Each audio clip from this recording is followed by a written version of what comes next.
Hoy para mí es un gusto muy grande presentar a Jorge Risso, que es un colega del Círculo Psicoanalítico Freudiano. Ustedes vienen trabajando, a la clase 3 le hemos dado el tiempo que merecía, porque esta sería la tercera vez que tomamos la clase 3, esta vez en la totalidad del texto que Lacan en su momento disertó.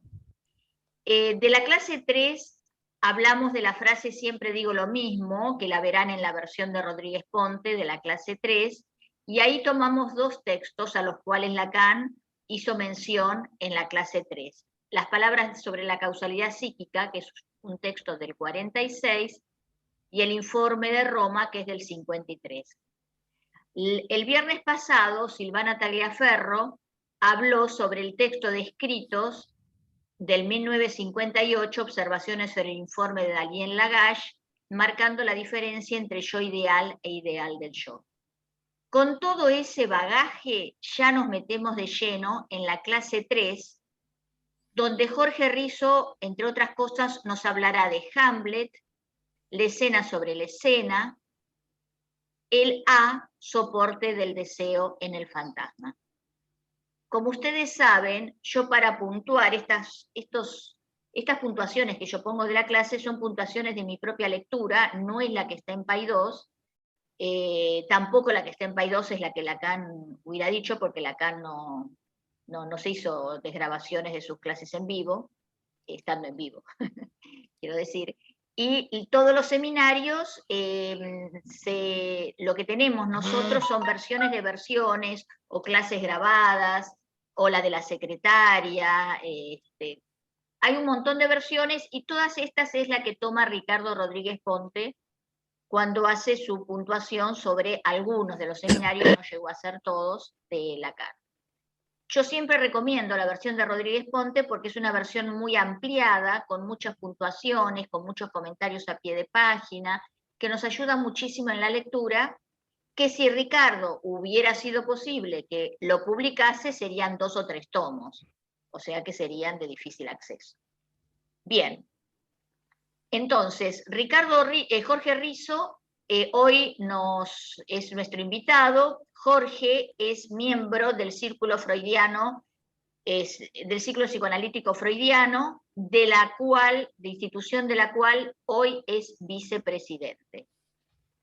Representante frente a la Comisión de la República Argentina y Uruguay, la sigla es CERAU, frente a la Convergencia, y es participante de la Lacanoamericana de Psicoanálisis.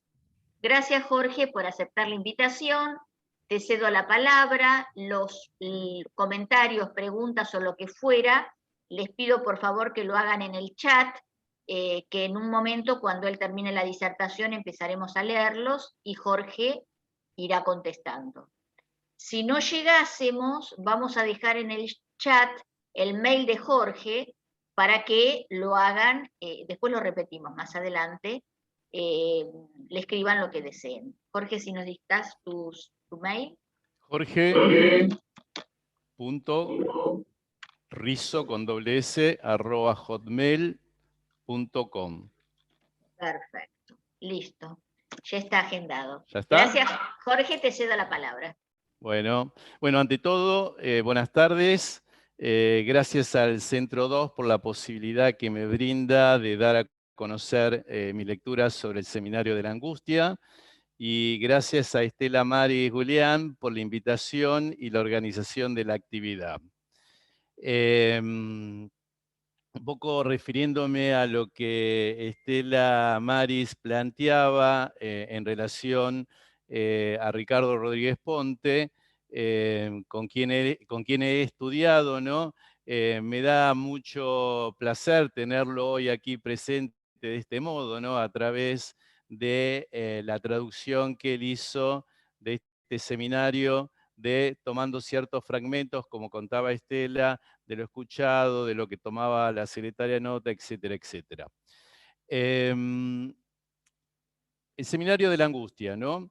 Les voy a poder transmitir, voy a tratar de transmitirles lo trabajado de la clase 3. Esta clase es del 28 de noviembre de 1962 y voy a trabajar dos temas.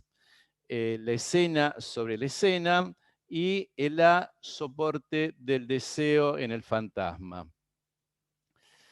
Me parece importante, y a modo de introducirnos en la clase, situar algunas coordenadas de las que partió Lacan, seguramente conocidas, pero que bien valen hacerlo una vez más para poder ahí empezar a ubicar y poder empezar a trabajar la clase. En junio de 1984, Freud se pregunta en el manuscrito E cómo se genera la angustia. Después de un largo recorrido clínico y teórico, en 1926, en el artículo Inhibición, síntoma y angustia, texto del cual recomienda leer Lacan al final de la clase 3, postula que la angustia crea la represión y no la represión genera la angustia, ¿no? Digo esto después de un largo recorrido clínico y teórico, es en razón de que Freud trabajaba mucho, ¿no?, con la clínica, su clínica diaria, ¿no? Y esto que se contaba, y digo como leyenda de alguna manera, pero que se sabía, se supo que no, noche tras noche él escribía su material clínico y sobre eso iba trabajando y se iba preguntando. Como Lacan tiene sus complicaciones, ¿no?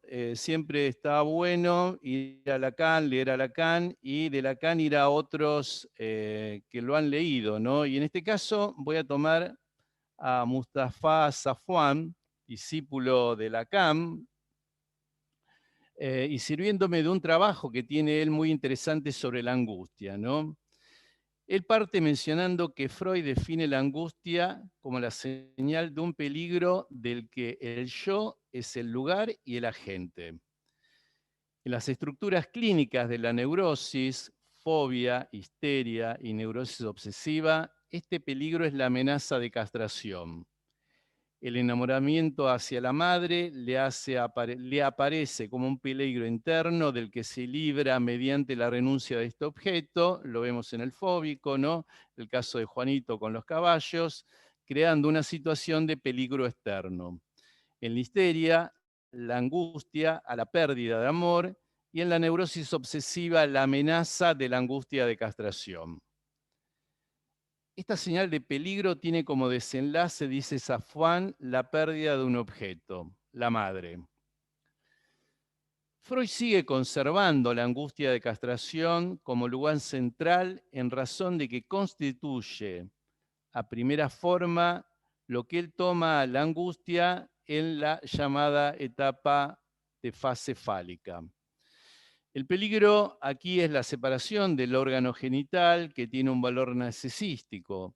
El valor puede justificarse debido a que la posesión de ese órgano garantiza la posibilidad de una nueva unión con la madre. Esto llevará a experimentar una nueva separación de ella, lo que remitirá al trauma de nacimiento. Otto Rand, un discípulo de Freud, que también es mencionado por Lacan en nuevas conferencias de introducción al psicoanálisis, Freud lo cita, lo toma, ¿no?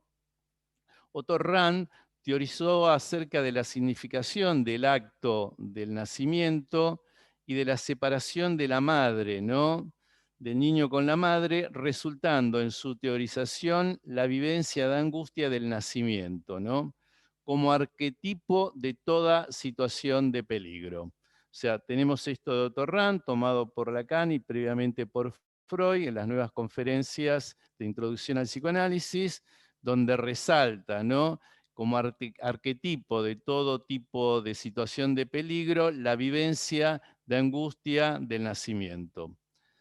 Safwan dirá que esta formulación presenta cierta ambigüedad y se pregunta, ¿la angustia de castración sería función de la unión con la madre o bien separación de ella?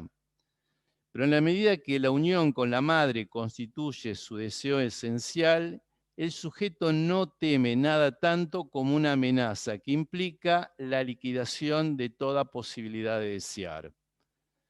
Recordemos también el texto de Freud, Organización Genital Infantil, donde el niño renuncia a la madre para conservar su pene. Podemos decir que del peligro del que se trata, en el fondo, es contradictoriamente doble. Peligro de la separación, pero también peligro de una unión. El deseo toma una forma ambigua, la de un lazo hecho de la separación o de esta separación que lo posibilita. Pero según la clínica psicoanalítica, dirá Safwan, los estragos de esta angustia, el complejo de castración sigue siendo oscuro. En razón de este planteo, en este seminario, dirá Safwan, Seminario de la Angustia, permitirá ver el desarrollo que hace Lacan a referir la angustia de castración al peligro no de una pérdida, sino de la pérdida de una pérdida. La concepción de Lacan frente a la angustia como la falta, ¿no? Entonces, esto es importante resaltarlo, que va a referir la angustia de castración al peligro no de una pérdida, sino de la pérdida de una pérdida. Falta la falta. Volvemos a inhibición, síntoma y angustia. Freud dice que la angustia es la reacción señal ante la pérdida de un objeto. Enumera la del pene y la del amor del objeto. Según el decir de Lacan, lo que engendra la angustia no es la nostalgia del seno materno, sino su eminencia. Lo que provoca la angustia no es la alternancia, presencia-ausencia, ¿no? El niño juega con esa alternancia, recuerden esto del for that, ¿no? Lo más angustiante para el niño sería cuando esa presencia se convierte en absoluta. Vamos a la clase. Esto un poco de introducción de lo que quería plantear en relación de las coordenadas de lo que Freud planteó en relación a la angustia. Lacan toma a Claude Lévi-Strauss en su libro Pensamiento salvaje. En su último capítulo, Historia y dialéctica, critica la idea de Jean-Paul Sartre de la primacía del conocimiento dialéctico, un conocimiento que era progresivo, cambiante, al que llama razón dialéctica, en contraposición al conocimiento estable y sistemático y analítico, al cual lo denomina razón analítica, ¿no? Lacan acuerda con Lévi-Strauss, alianza que viene por el lado de la corriente estructuralista. Recordemos que el estructuralismo es un movimiento cultural del siglo XX que se desarrolló en Europa, que tomó como modelo las ciencias exactas para aplicarlas en las estructuras lógicas, en el análisis del pensamiento y del comportamiento humano, ¿no? Proponiendo un estudio sincrónico de la realidad, planteando que no hay una historia que sea equivalente a los hechos. La historia es contada partiendo del lenguaje. No hay identidad entre lo que se relata y los hechos reales de esos relatos. Plantear en la clase que justamente, ¿no?, en esto de que no hay identidad entre lo que se relata y los hechos reales de esos relatos, Lacan introduce a través del pensamiento de Freud, ¿no? En su artículo, acá Rodríguez Ponte lo traduce como la ciencia de los sueños, pero la interpretación de los sueños de 1900, para dar cuenta de un funcionamiento distinto de la estructura. Distinto en el sentido pensado de una estructura en razón de un Freud que hace introducir el inconsciente freudiano. La escena onírica, los sueños. Cito a Lacan. A saber, sobre lo cual he puesto el acento que Freud primero introduce, el inconsciente a propósito del sueño, precisamente como un lugar que él llama otra escena. La entrada en juego de la función del inconsciente, término y función de la escena que se introduce allí como esencial. Desde la intención de poder transmitir la puntuación, no puedo dejar de articular lo con la clínica, ¿no? Como modo de constatar, ¿no?, lo teórico en un relato de un paciente. Pequeña viñeta de un paciente que denominaré el sueño una manifestación del inconsciente. Algunos datos. Enrique está en pareja desde hace unos años. Cada uno vive en su propio hogar. Su novia hace ya bastantes meses viene diciéndole que necesita un marido. Un marido que esté en la casa, que junto con ella lleve adelante la vida cotidiana. Los hijos de Enrique son grandes, pero los de su novia viven todavía con ella. Él la cuenta como una mujer demandante que siempre le está mostrando su insatisfacción acerca que él le da a ella, lo que él le da a ella nunca le alcanza. En los últimos encuentros siempre surge el mismo tema, que es qué es lo que él va a hacer, si se va a ir a vivir con ella o no. Caso contrario, le dice que cada uno se baje la aplicación de Tinder y ya está. Enrique la quiere, la extraña cuando no está con ella, pero teme entregarse por temor a perder su independencia. Más de una vez él mismo confiesa que su novia le hace recordar a su madre, a la cual él tenía por momentos miedo, le tenía por momentos miedos. Siempre resaltando de que su madre era una mujer afectuosa. De ese modo, denuncia de haber vivenciado cierto estrago materno del cual no tenía un posible salvataje de su padre, a quien describe como un hombre débil, sin carácter, que no cortaba ni pinchaba. Trae a sesión un sueño, donde dice no saber dónde se encuentra, pero puede ser, me dice, su oficina o una casa, la suya o la de su novia. Está sentado en un sillón agarrado a uno de los almohadones, hasta que se retira de ese lugar. Cuando se da cuenta al rato de haber salido, toma en cuenta que ha dejado su mochila con las llaves de su casa. Esto es el sueño, ¿eh? El sueño lo lleva a otra escena, que él vuelve a buscar su mochila y las llaves no están. Escena siguiente, se encuentra durmiendo en su casa y se despierta sobresaltado. Escucha ruidos, ruidos de llave. Alguien está entrando. Es su novia que abre la puerta y ahí él se despierta. Un poco traje este sueño para esto que les decía, ¿no? Llevar un poco de la teoría a la clínica y la clínica a la teoría, poder demostrar o encontrar estos varios elementos en relación a este sueño, ¿no? En referencia al otro y al deseo del paciente.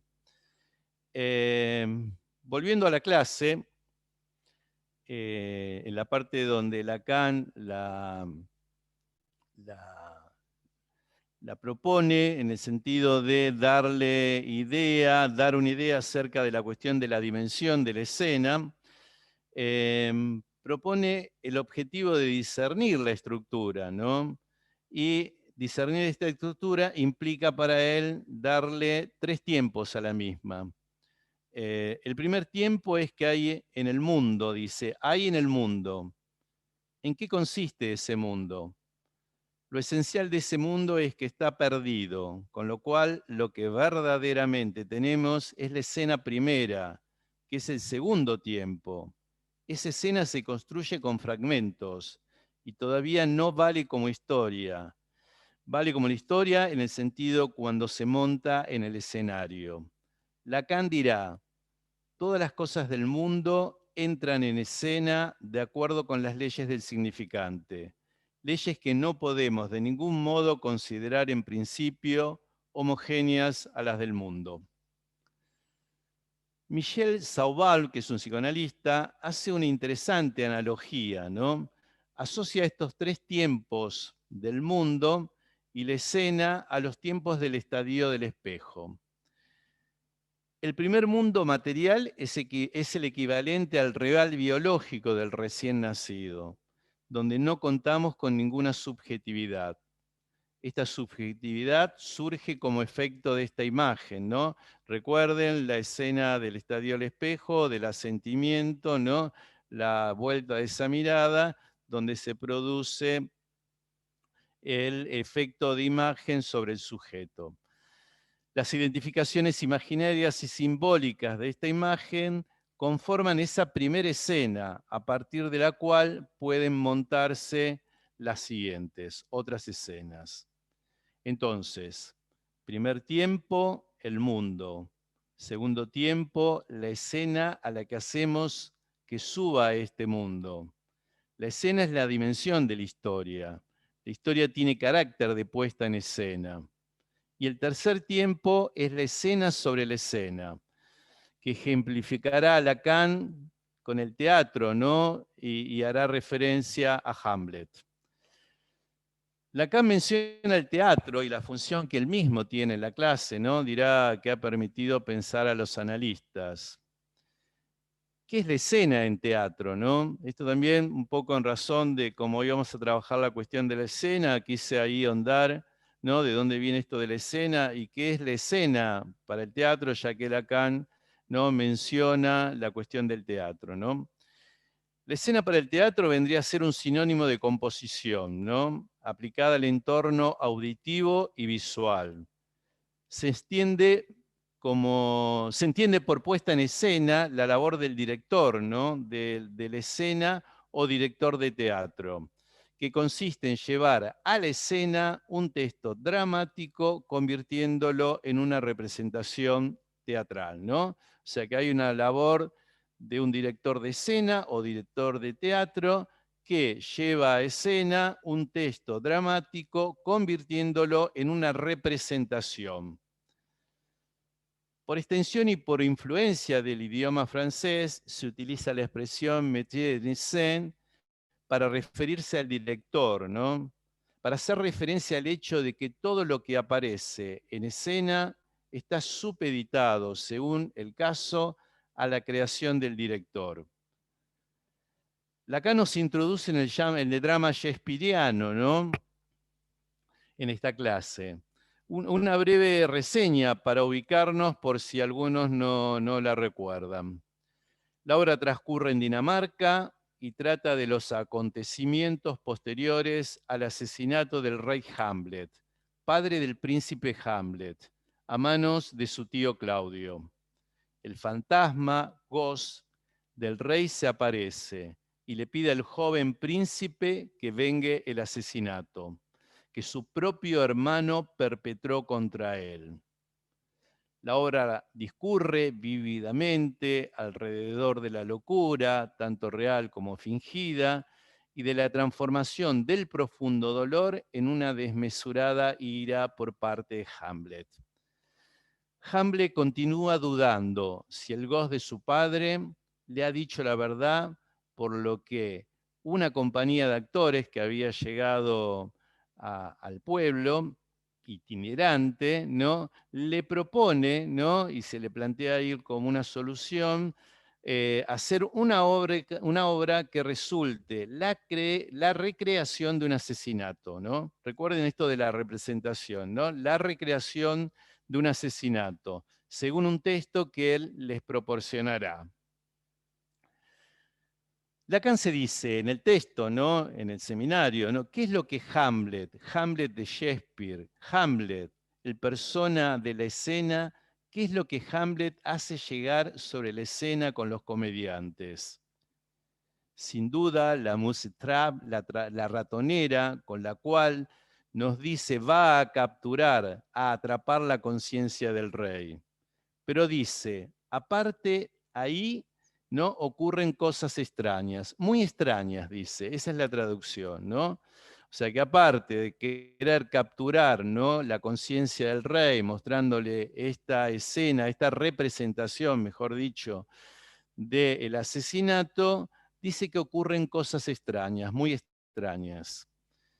es de interpretar que lo que Lacan quiere decir, que lo que allí se representa no es el asesinato que habría cometido Claudio, sino el que él mismo, el mismo Hamlet, debería realizar.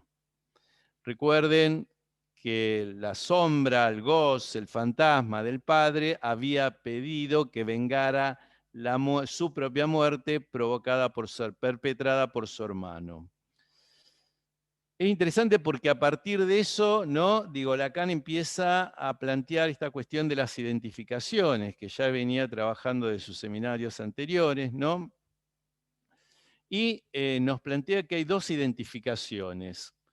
Una identificación que es la identificación especular, y la otra dirá que se produce una identificación de una naturaleza completamente diferente, ¿no? Que llama identificación Ofelia. O sea, entonces habría una identificación especular, ¿no? Y la otra identificación que él llama de naturaleza completamente diferente, la denomina identificación Ofelia. Resalta la insuficiencia de la identificación imaginaria, no la especular, ¿no?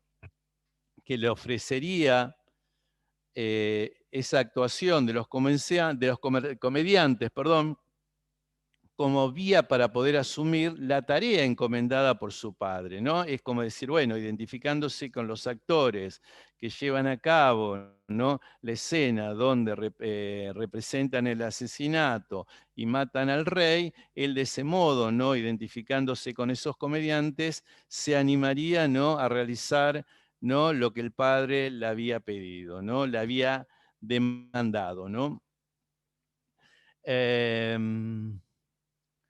Y Lacan plantea que hay otra escena, ¿no? Esta escena extraña llamada Identificación Ofelia, y dice que recién en esa segunda escena, ¿no? Que es la escena del cementerio, que es la escena a la cual él llama y califica de misteriosa, ¿no? Se van a desarrollar de alguna manera el evento, la situación, ¿no?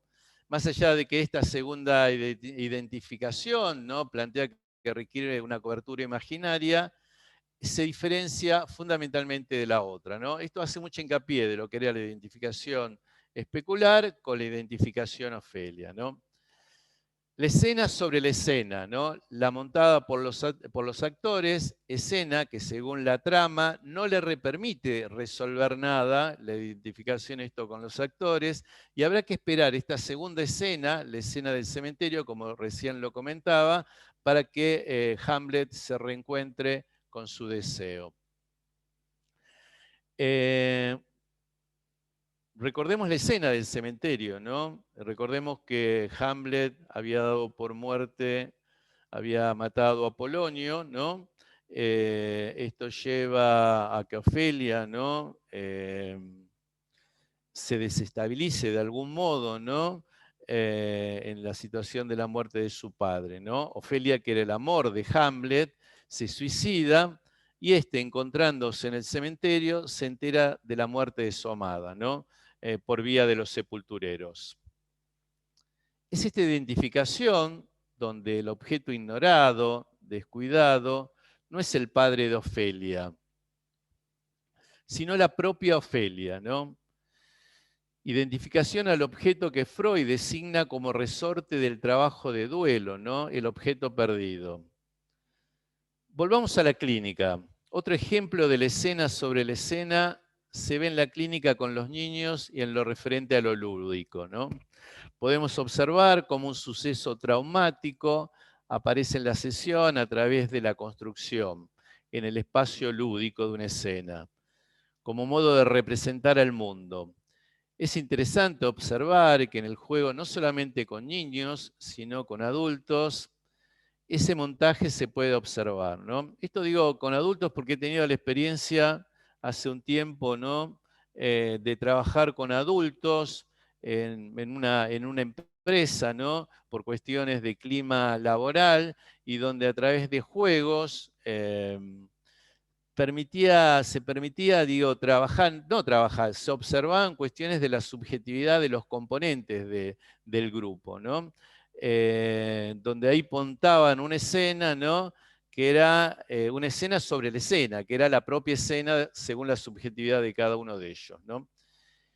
Es de destacar también que en el juego como este modo repetitivo en los niños, ¿no? Esto que los niños juegan siempre con el mismo juego y lo vuelven a repetir, ¿no?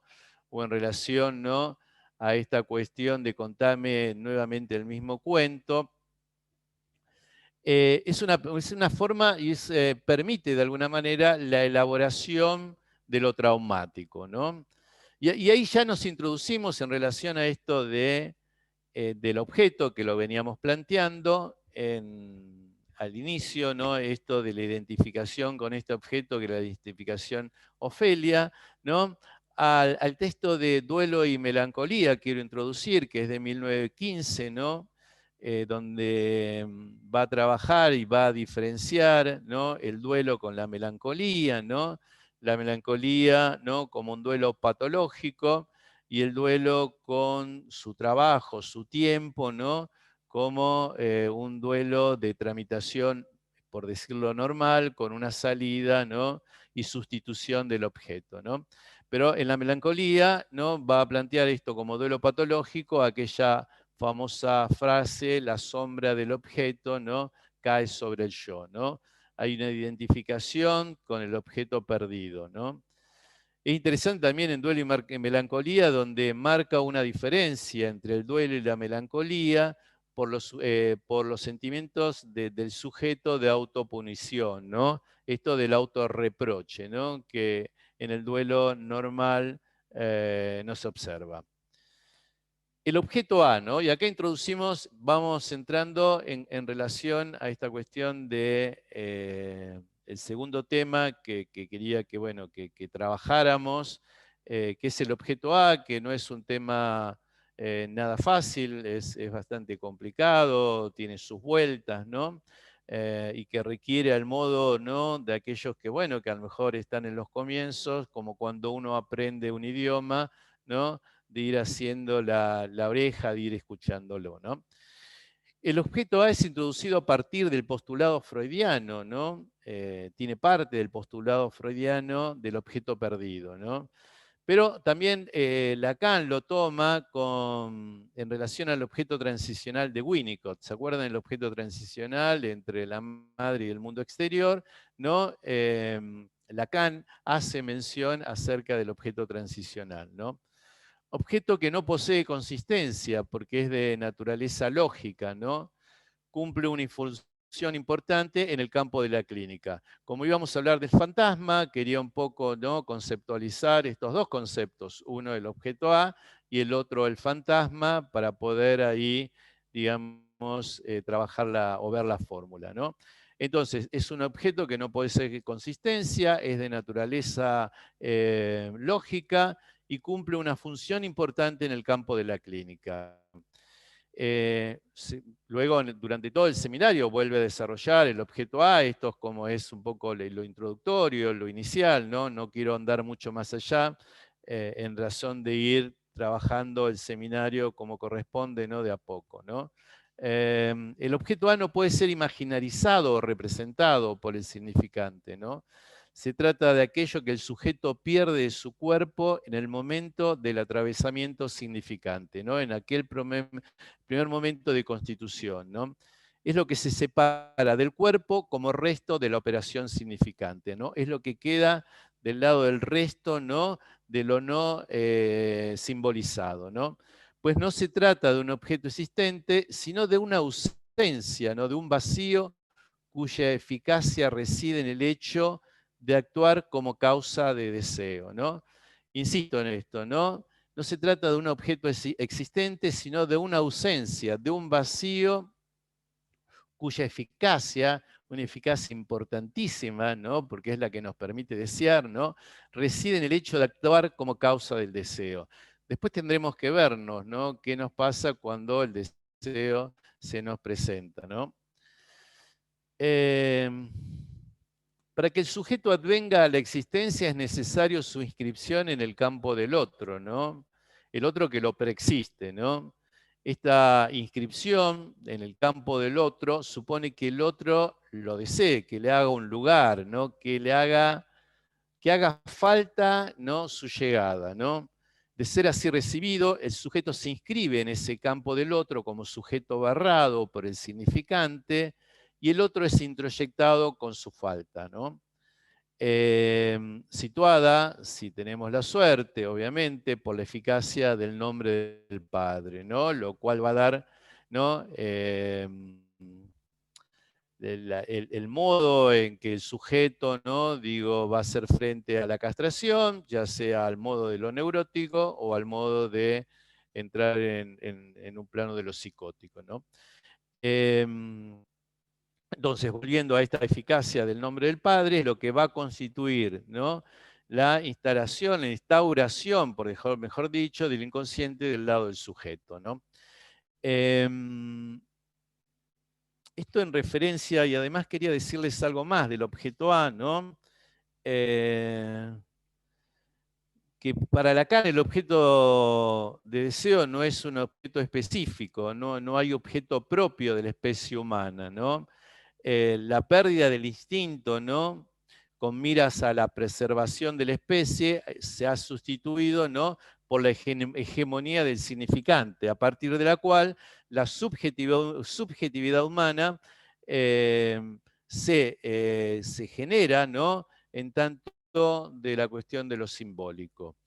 En esa ansia constituida por la pulsión, ¿no?, como resto de la pérdida instintual y el inconsciente por la entrada dada por el otro, ¿no?, el otro primordial, ¿no?, que lo hace entrar al lenguaje, ¿no?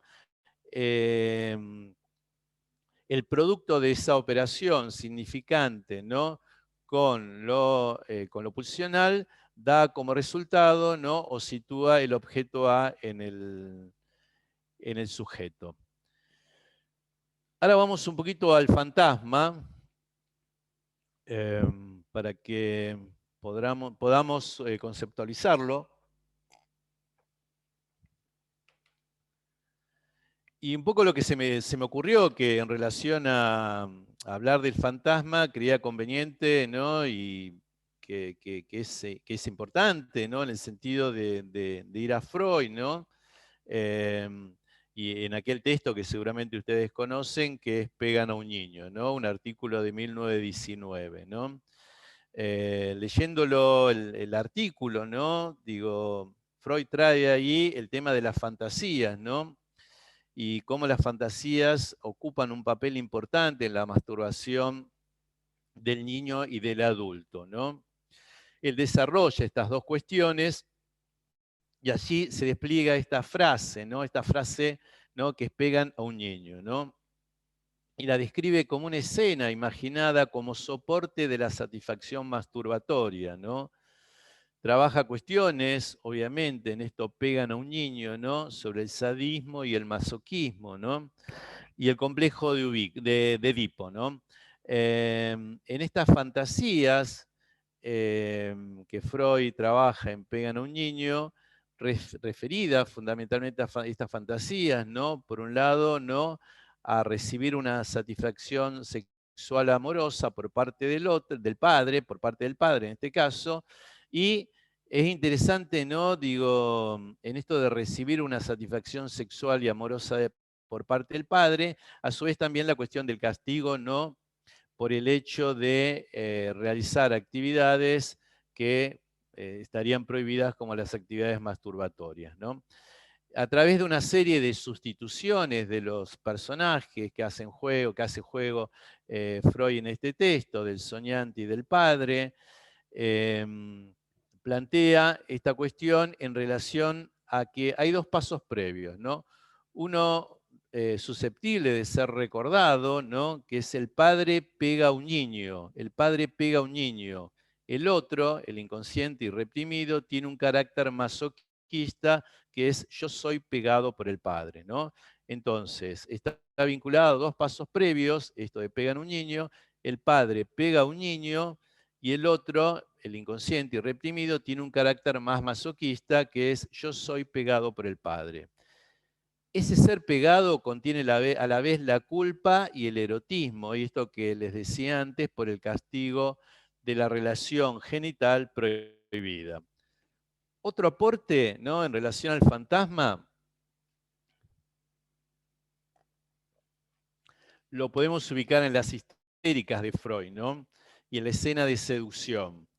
Freud abandona la teoría de la seducción, ¿no?, para dar cuenta del síntoma, ¿no?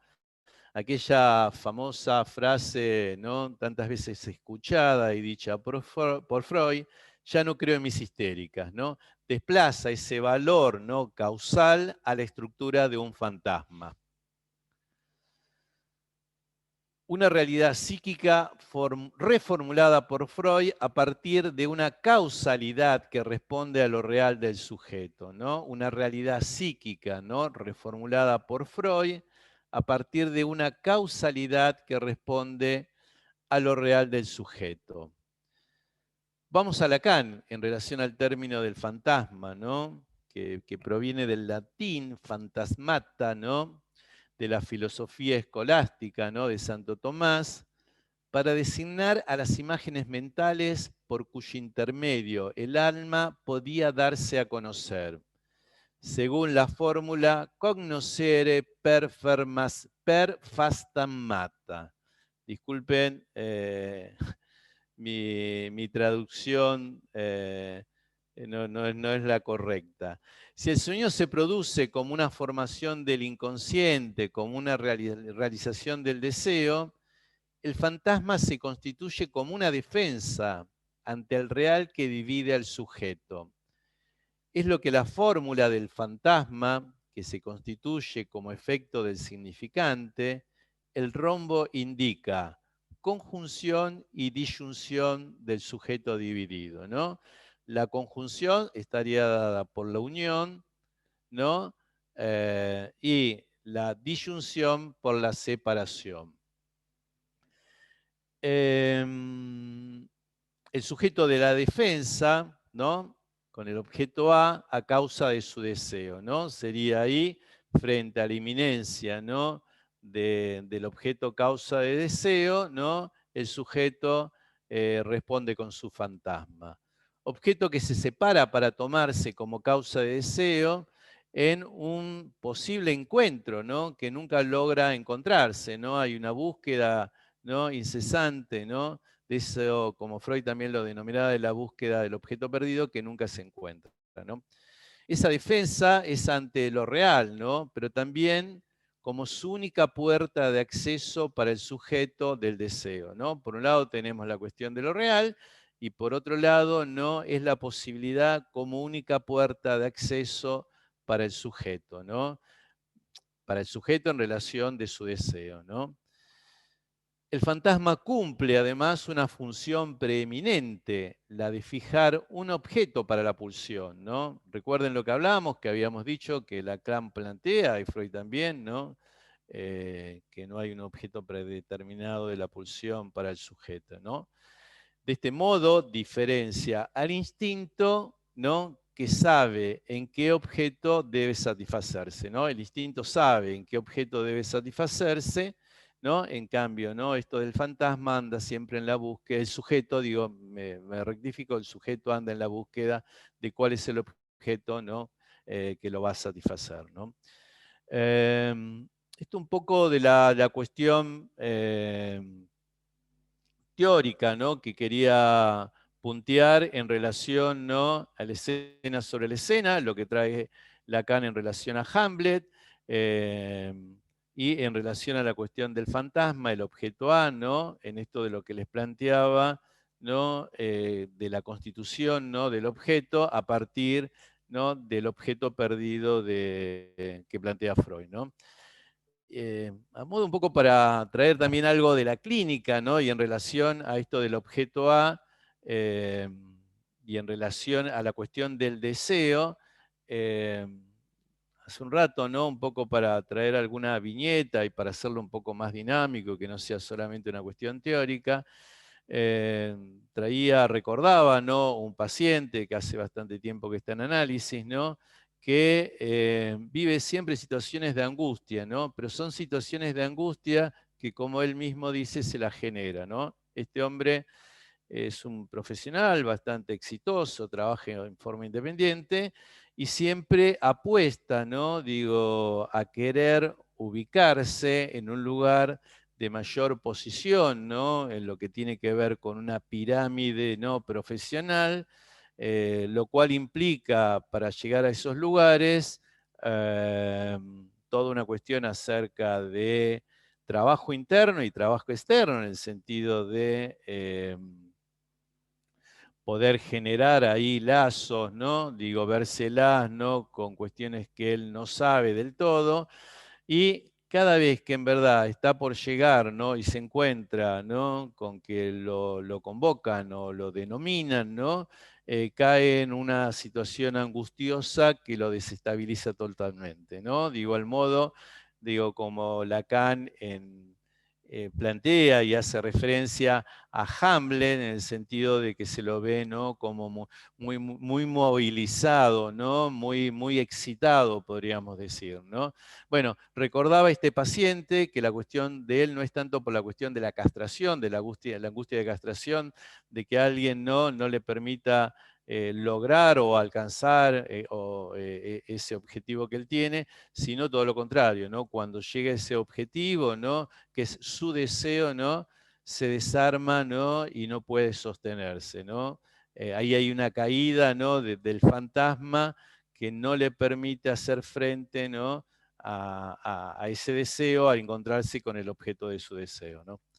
Bueno, en principio esto era lo que tenía para contarles, ¿no? Espero haber sido, dentro de todo, lo más claro Sí, posible de un tema bastante, gracias, nada Jorge. fácil. No, Bueno, no es nada fácil transmitirlo. Te quería hacer una pregunta, quería pedir en realidad una aclaración. En la escena sobre la escena de Hamlet, él ahí se pone nervioso, como vos decís, porque es lo que se espera que él haga de lo que el padre le dice, y que está inhibido de hacerlo.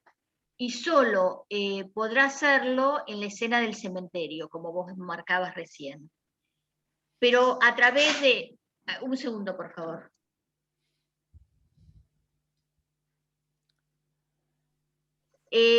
Pero el tema es el siguiente, él lo va a poder lograr con las identificaciones imaginarias a Laertes y a Fortinbras, y con esa identificación, como decías recién, misteriosa Ofelia, que es la que le permite hacer el giro. Si podías explicitar un poco esa identificación misteriosa Ofelia, que es al objeto del deseo, ¿sí? Esto, de mi lado. Por otro lado, yo pedía si podías aclarar cuál era el libro de Mustafa Safwan al que te referías, que supongo que es el que de la edición de Harari, pero decilo vos, si es que es ese o es otro. Y hay alguien que habla sobre las situaciones de abuso que a veces son abusos reales, ¿no? Esto dice, invisibilizando muchas veces situaciones de abuso, no siempre es fantasma el relato, dice Ramiro. bueno, ¿querés que un poco... bueno, en principio estamos frente a una experta de Estela sobre Hamlet, ¿no? La he escuchado en otros lugares, y obviamente tiene mayor recorrido en ese sentido que yo, ¿no? Creo que ahí lo que pasa justamente, ¿no? La angustia lo inhibe, ¿no? A Hamlet de llevar a cabo ese acto, ¿no? Y no le alcanza esa identificación, ¿no? Imaginaria con Laertes y Fortinbras, que era el hijo del padre que había matado, ¿no? El padre de Hamlet, ¿no? Apoderándose de las tierras de Noruega, creo que eran, Noruega, ¿no? Creo que la segunda identificación, que es la identificación, esta identificación, ¿no? que Lacan llama extraña, rara, creo que es la identificación en relación al deseo y a la posibilidad que le permite, ¿no? Ese deseo de encontrarse con lo que él realmente quiere, jugarse por lo que él realmente quiere, ¿no? Creo que hay algo de eso, ¿no? En el sentido de soportar lo que implicaba, ¿no? En este caso, la muerte de Ofelia, porque obviamente la obra continúa donde él termina, ¿no?, llevando a cabo, ¿no?, la muerte, cumpliendo, ¿no?, el mandato de su padre, que es matándolo, más allá que lo hace a través de toda una triquiñuela, ¿no? No va de frente, pero logra ahí su cometido, ¿no? Esto es lo que te puedo decir en relación a esa segunda identificación, que estaría dada en relación a la identificación al deseo, a hacerse cargo del deseo, ¿no?, de su propio deseo, que es un poco lo que traía en relación al paciente este, que se desestabiliza justamente cuando se encuentra con el objeto de su deseo y no puede sostenerse ahí en la escena. Cae él y se angustia tremendamente, ¿no? Lo de Mustafa Safwan está mucho más aclarado en Lacanianas. No sé si, ¿no?, que Lacanianas son todos los seminarios de Lacan, ¿no?, y el de la angustia lo trabaja Mustafa Safwan, ¿no? Donde ahí también trae una anécdota interesante en relación a lo que es el objeto A, ¿no? Y él recuerda una situación, ¿no?, donde fue a ver una representación de Salomé, ¿no?, de Richard Strauss, ¿no?, donde trabajaba esa famosa actriz Sara Bernard, ¿no?, y se encuentra con Lacan a la salida del teatro, ¿no? Recuerden que Salomé quería la cabeza de Juan el Bautista, ¿no?, y ¿no?, toda la trama está alrededor de eso, ¿no? Entonces, cuando se encuentra Lacan, ¿no?, con su estilo, ¿no?, que él tenía, ¿no?, le dice, ¿no? Me imagino que se habrá dado cuenta, ¿no?, lo que estaba arriba del escenario, ¿no? Y Mustafa Safwan le pregunta, ¿qué? Pero ¿cómo? ¿No se dio cuenta que estaba el objeto A? ¿No? Es interesante, digo, cómo a partir, ¿no?, de esa cuestión que tiene que ver qué era lo que Salomé quería, que supongo que no era la cabeza en tanto, ¿no?, del cuerpo, ¿no?, del cuerpo, del órgano, cabeza, sino eso que estaba, ¿no?, en relación a su deseo, ¿no? Quizás a lo mejor de ese modo contesto la pregunta tuya de la segunda identificación de Hamlet, ¿no? Las cuestiones la otra pregunta era en relación a las situaciones de abusos reales. Bueno, ahí son situaciones traumáticas, obviamente, ¿no? Digo, ahí no hay fantasma con el cual se pueda no enfrentar, y requiere obviamente de todo un trabajo por parte del analista de poder desarmar ahí lo que sucedió, ¿no? Digo, depende, como ustedes saben, nosotros trabajamos caso por caso, ¿no?, de la singularidad, de la subjetividad de aquel que, bueno, que tuvo ese abuso, ¿no? Eso es lo que en verdad eh, puedo llegar a decir, ¿no? Obviamente son situaciones muy, muy complicadas, muy difíciles también de trabajar en la clínica, ¿no? Porque es al modo de el cirujano con el bisturí, ¿no? Uno tiene que ir muy, muy de a poco, ¿no? Eh, y bueno, ir viendo ahí de lo que se puede ir gestando, ¿no? Bueno, eso. Sí, vos sabés que no me acuerdo ahora el nombre de quien tuvo a cargo la biblioteca Sigmund Freud, que Ana lo nombró como director y que tuvo acceso a textos que nosotros no podíamos acceder. Él descubrió que Freud sabía, por ejemplo, que uno de sus discípulos abusaba de su hijo. Ah, Y tenía casos realmente de violaciones, pero Ana los cercenó pensando que podían afectar la teoría de su padre. mira. Sí, sí. Y respecto de lo que decís de Ofelia, me pareció muy, muy lindo, porque yo durante años me quedé con la frase ¿por qué esa identificación misteriosa? Y le daba vuelta y le daba vuelta.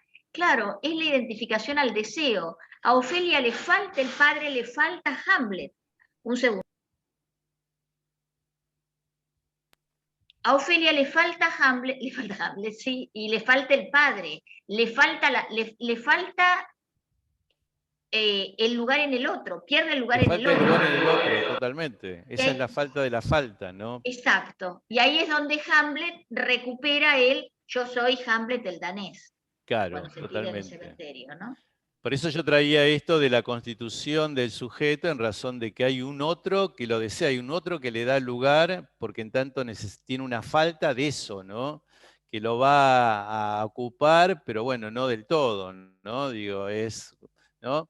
En ese sentido, ¿no? Digo, la importancia en relación, digo, me parece importante cuando lo leía nuevamente esta clase y la trabajaba, más allá de la escena sobre la escena, la cuestión de la fórmula del fantasma, la cuestión del deseo fundamentalmente, ¿no?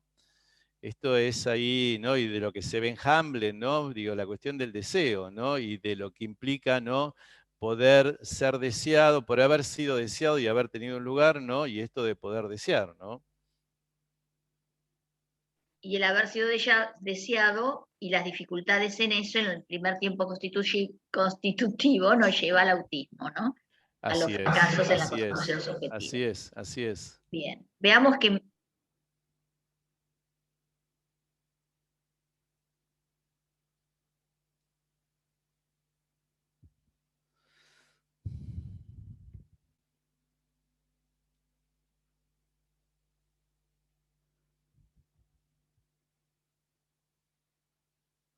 Hay alguien que dice, me parece interesante, ¿no? Dice, esto de que falta le falta es para alguien que no, a ver si lo puedo leer, no le hace falta. Dice que yo falta que le falta es que no haya a quien hacerle falta, ¿no? Me parece interesante eso, ¿no? El interesante, modo, sí. ¿no? A aquel hacerle falta, ¿no? A quién hacerle falta, ¿no? Y Eh, Ofelia, pobrecita, ya quedó Ofelia huérfana que totalmente por todos huérfano, lados. ¿no? Totalmente, en, totalmente, en ¿no? semejante mundo. No había, además no había Tinder ni nada de eso. No había Tinder, no había nada de eso, y como el caso de mi paciente, que también, ¿no? Digo, en relación a esta cuestión, a mí me pareció interesante traerlo en la cuestión de la escena, cómo él en el sueño monta esta escena, ¿no? Donde se juega por un lado el deseo de vivir con una mujer, de tener una pareja, pero el temor, ¿no? De que ella en verdad no le haga perder su independencia, ¿no? Y cómo en las llaves simboliza, ¿no? La cuestión de la independencia, ¿no? Las llaves que él se olvida arriba del sillón que no sabe si es la casa de ella o la oficina de él, ¿no? Bien. Hay otra. ¿Cuál o cuáles serían las causas que podríamos pensar que un paciente, por el que un paciente pueda no acceder a su deseo? Otra pregunta, que no sé si le estoy formulando bien, dice Grisel.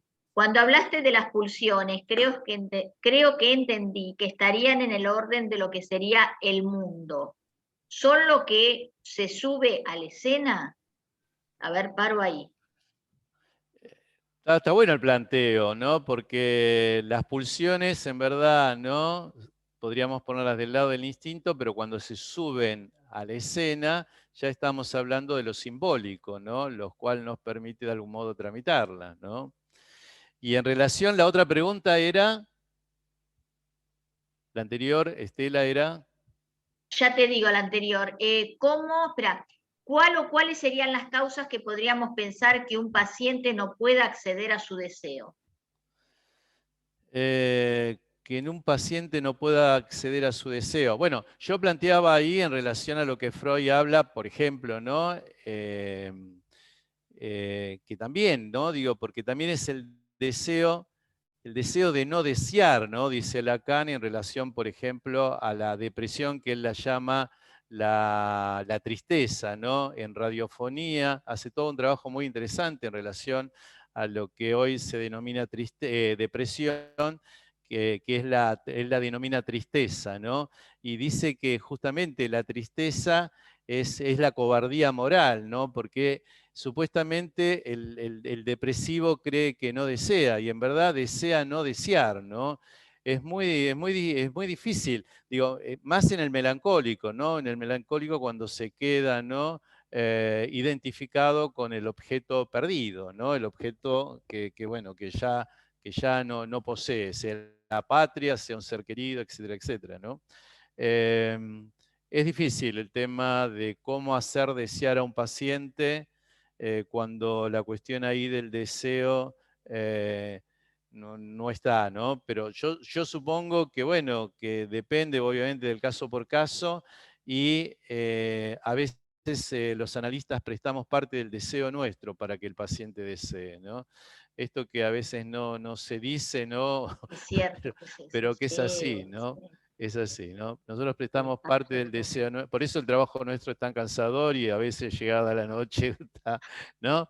Porque prestamos parte del deseo y a veces vía transferencia, obviamente esa herramienta, ¿no? Y ese dispositivo que se genera en la transferencia, ¿no? En relación al analista y el analizante, a veces posibilita de que, bueno, algo del deseo se empiece a poder empezar a desplegar, ¿no? Bien. Supongo que en un momento dice, es de lo que habla Freud en su texto, los que fracasan al triunfar, pero debe tener que ver con lo que en ese momento estabas hablando. Sí. Cristina habla de la Cañanas 1 y 2 de Sí, Mustafa. de Mustafa Safwan, así es. Sí. El Por, obsesivo, hay alguien pregunta sobre el obsesivo. no llegué ahí. ¿Por Ah, qué el último paciente que hablaste no puede tomar ese objeto A que se lo impide? Porque y no es que él lo toma, se da cuenta que eso no es y el deseo se desplaza, directamente no puede tomarlo. yo Esto creo que dice, este paciente no es que en verdad no lo puede tomar porque tiene toda una historia en relación, y acá ya tendría que entrar en la historia del paciente, que bueno, mucho no quisiera hacerlo, pero él proviene de una familia totalmente distinta a lo que él ha podido lograr, ¿no? Eh, la familia tenía para él destinado, ¿no? Otro destino, otro futuro, y él agarró para otro lado, ¿no? Por ende, ¿no? Hay toda una cuestión ahí en relación, ¿no? a su historia familiar, ¿no? Eh, creo que la cosa va por ese lado, no es porque no sea su deseo, ¿no? Porque, no sé, 2x3 viene con alguna propuesta que le han hecho y que, bueno, que lo angustia y él sabe y dice, ¿para qué me meto, no? Bueno, llegó a la conclusión de que se mete porque ahí se le juegan cuestiones que él desea, ¿no? claro, Que claro tienen que que ver sí. con prestigio, dinero, etcétera, etcétera, ¿no? Alguien Armando te pide si podías detallar más algo sobre el fantasma. Anabela dice, Lacan dice algo sobre la identificación al furor del alma femenina, si es exacto. Es exacto, tal cual. Sí. Fue la falta que le hizo Ofelia lo que habilitó el deseo en Hamlet, el tener un lugar en ella, que Así falta la es. falta, es que no hay a quien faltarle, esto que vos leíste recién. Sí. La falta de la falta se relaciona también con la división subjetiva, la falta en ser, pregunta Claudia, sí. Yo creo que el ser es otra cosa, ¿no? El ser es el yo de que de alguna manera no a uno lo sostiene, no, creo que no va por ese lado, ¿no? Eh, el ser apunta más a la función yoica, ¿no? La cuestión más de lo imaginario, ¿no? Lo que nos permite, obviamente, estar en el mundo, ¿no? Eso nos da consistencia, ¿no? Pero es necesario tener anudado los otros dos registros, que es el simbólico y el real, ¿no? Exacto. Bueno, ¿cómo escuchamos en la clínica el objeto A? Pregunta Andrea. Si podés responderla, Y es está difícil. complicado. Si podés responderla, te Es subo al difícil. podio. No, es muy difícil eso. ¿Cómo escuché? ¿Qué sé yo, no? Bueno, uno tiene aproximaciones, ¿no? Pero es difícil. A veces, qué sé yo, a veces se da, ¿no? Uno apuesta, ¿no? Pero bueno, es difícil. ¿Vos Eso sabés, puedo Jorge, contestar. que estoy mirando en Netflix una serie, el nombre es muy difícil, que es de judíos ortodoxos? Ah, sí, Shitzel. Rashe, Shashel, no sé cómo se llama. Shitzel. Shitz, eso. Y es un padre ortodoxo al máximo que tiene hijos inclinados por el arte. Uno por la pintura, otro por la música y otro por el canto. Y él obviamente desmerece todo lo que no sea, hasta donde entendí, leer la Torá. O sea, aplasta el deseo. Estoy en la mitad de la serie, pero a lo que voy es, si quieren escuchar qué es lo de la causa, miren la serie. No sé cómo terminará, pero bueno. Alguien preguntaba acá preguntaba del obsesivo, y justamente Sí, creo que el hijo de Shitzel, no sé si lo pronuncio correctamente, sí, que se llama, creo, Akiva, no me acuerdo, pero me parece que se llama Akiva, justamente es un obsesivo que lucha él ahí con la postergación, procrastina, ¿no? Lo que tiene que ver con el hecho de que a él le interesa la pintura, ¿no? sí, Creo que en verdad, y lo que uno a veces también ve en la clínica, ¿no? Digo, como cierta comodidad que a veces tiene el obsesivo en razón de no jugarse por quedarse en ese lugar de ese goce, que es un goce parasitario, que lo tiene parasitado, ¿no? Y no lo deja avanzar, ¿no? Eh, pero es interesante la serie, lo que vos traes, obviamente, ¿no? Son hijos que van en contra del mandato paterno, ¿no? Lo cual hay que vérselas, ¿no? Digo, no es tan fácil, ¿no? sí, sí, sí. María dice, cuando se escucha me hice mierda, me morfé todo. Eh, bueno, no sé, queda así como colgado, María, no sé cómo vendría la frase anterior. Pero bueno. Shitzel, Shitzel, ahí está, Shitzel. ahí está, Shitzel. Bueno, vamos a repetir tu mail, Jorge. Jorge.rizo@hotmail.com. Ahí está. Acá dice algo de cierto, ¿no? El objeto expulsado, el objeto devorado, a veces el objeto A se presenta como de ese modo, ¿no? ¿No? Como sentirse devorado por el objeto, ¿no? Alguien puso en el chat. Ah, bueno, no lo vi eso. Bien, claro, ser devorado por el objeto. Si alguien tiene dudas, me escribe, podemos Sí, seguir la hablando de charla. este tema. La charla, que vuelvo a repetir, no es un tema fácil, no es una clase fácil en relación a esta cuestión de la conceptualización de este objeto, que es el objeto A, ¿no? Que no se puede imaginarizar, ¿no? Pero que bueno, que uno, digamos, rastreando y laburándolo con la clínica y linkeándolo, lo puede encontrar. Bueno, Jorge, fue un gustazo, realmente, con toda honestidad, fue un gustazo tenerte. Te seguiremos teniendo, formas parte del plantel. Ah, gracias, gracias, gracias. Sí, sí, sí. Me gusta cómo transmitís. La clase queda grabada, a ver, Debbie, si me equivoco, en la plataforma de Centro 2, en el Facebook de Centro 2, y lo hacen entrando a videos. En video sería interesante, yo no entré, pero sería interesante, Debbie, que figure el número de clase, la angustia, clase tal, y el disertante. Así les es fácil ubicarla. Sí, de hecho están puestos así, en cada título dice seminario 10 la angustia, clase tanto a cargo de tal persona. Hay una lista de reproducción que hicimos, entonces como que se van acumulando ahí mismo las Perfecto, clases a partir de la primera que hubo este año, y sí está en la parte de videos de nuestro Facebook.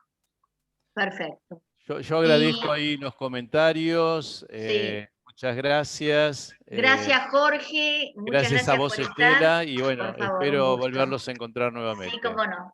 La Que estén clase que bien. viene, el viernes próximo, será Chinqués, Alejandra Chinqués, la invitada. Le damos un aplauso a Jorge, le habilitamos Gracias. los No, micrófonos y nos veremos el año próximo. hasta luego. Hasta luego. Hasta luego, gracias. Chao, gracias. Chao, gracias. Muchas gracias. Muchas gracias. Gracias. Chao. Chao, gracias. Gracias.